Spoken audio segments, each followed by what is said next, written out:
Welcome to பெரியம்மா சமையல். இன்றைக்கி மதியம் நாங்கள் லஞ்சு என்ன பண்ண போகிறோம்னா பிரியாணி, வெஜிடபிள் பிரியாணி பண்ண போகிறோம். பிரியாணி அரிசி 1/2 கிலோ எடுத்திருக்கேன்.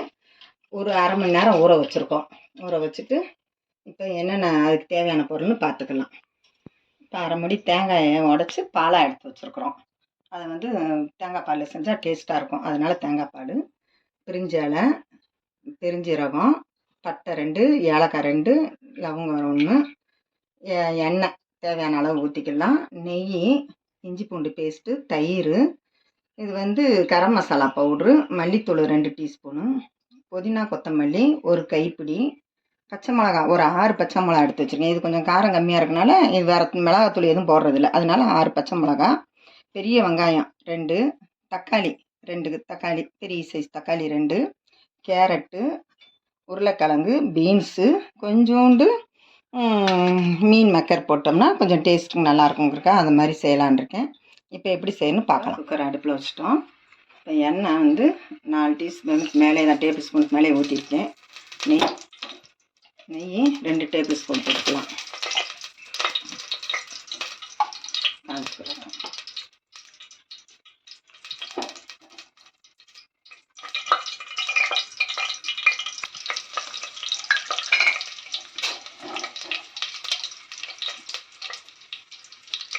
இப்போ வெங்காயத்தை சேர்த்துக்கலாம். அதோட பச்சை மிளகாயும் சேர்த்துக்கலாம். நல்லா பொன்னரமாக சவுண்ட் வர வரைக்கும் நல்லா வதக்கிடணும். நல்லா செவந்தால் தான் பிரியாணி டேஸ்ட்டாக இருக்கும். நம்ம வதக்குறதுல தான் பிரியாணி நல்லா செவக்கட்டும். நல்லா செவக்கிற வரைக்கும் நல்லா வதங்கிட்டு அப்புறமா தக்காளி சேர்த்துக்கலாம். இப்போ நல்லா பொன்னரமாக செவந்துருச்சு. இப்போ நம்ம ஒரு 2 டேபிள் ஸ்பூனு இஞ்சி பூண்டு பேஸ்ட் போட்டுக்கலாம். 2 டேபிள் ஸ்பூன்.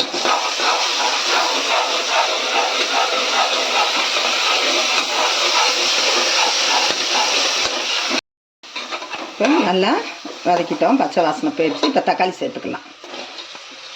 தக்காளியை சேர்த்து நல்லா தக்காளி கிரேவியாக நல்லா வர வரைக்கும் தக்காளி சேர்த்து நல்லா வதக்கிடலாம்.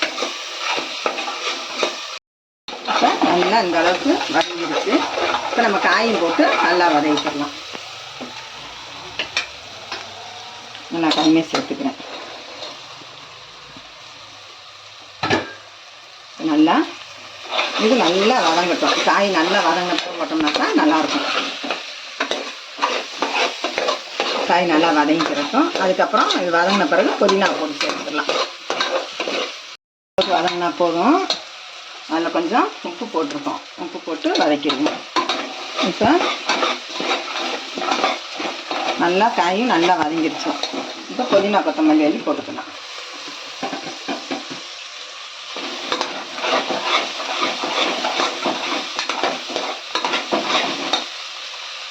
மீன் மக்கர் வச்சுட்டு அதையும் போட்டுக்கிறோம்.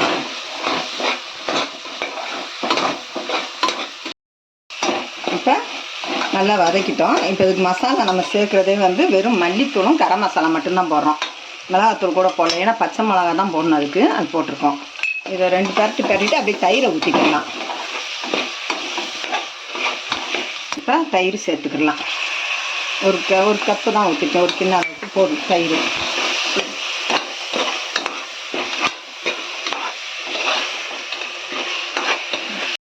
ஒன்று போல் நல்லா வதக்கிட்டோம். இப்போ நம்ம தண்ணி அளந்து வச்சுக்கலாம். இப்போ இதில் 1.5 டம்ளர் அரிசி எடுத்துருக்கோம்னா 1க்கு 1.5 போதும் தண்ணி. அப்போனா நான் 2.5 டம்ளர் தண்ணி ஊற்றிக்கிறேன்.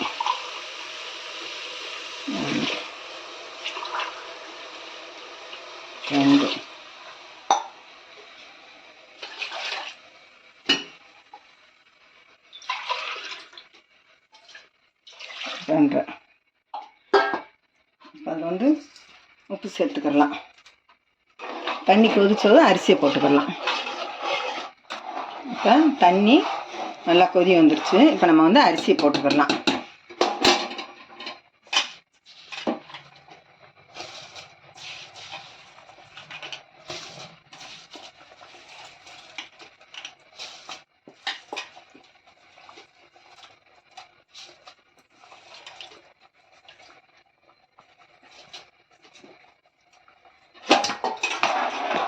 இப்போ வந்து இதில் வந்து நீங்கள் கிண்டிட்டு உப்பு பார்த்துட்டு இந்த கொஞ்சம் உப்பு நீங்கள் பார்க்கும்போது கொஞ்சம் கதிப்பாக தெரியணும்.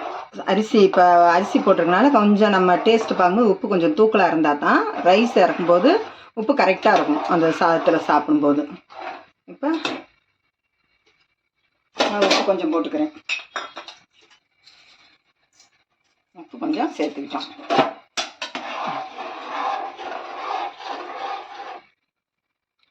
நல்லா விசில் ஒரு விசில் வச்சு சிம்மை ஆஃப் பண்ணி ஒரு 5 நிமிஷம் நம்ம சிம்மில் போட்டு அப்படியே இறக்கிற வேண்டியதான். கரெக்டாக இருக்கும் சாதத்துக்கும் அதுக்கும்.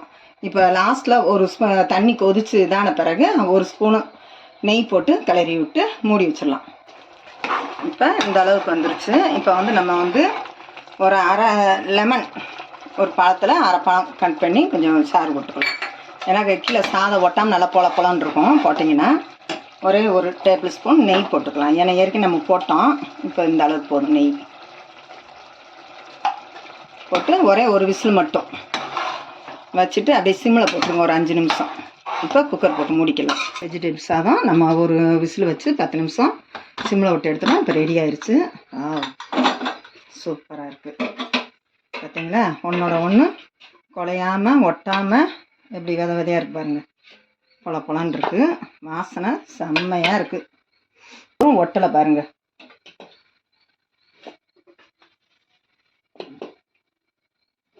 நீங்களும் உங்கள் வீட்டில் இதை ட்ரை பண்ணி பாருங்கள். மறக்காமல் இந்த வீடியோவுக்கு ஒரு லைக் போட்டுருங்க. பெரியம்மா சமையலுக்கு சப்ஸ்கிரைப் பண்ணிடுங்க.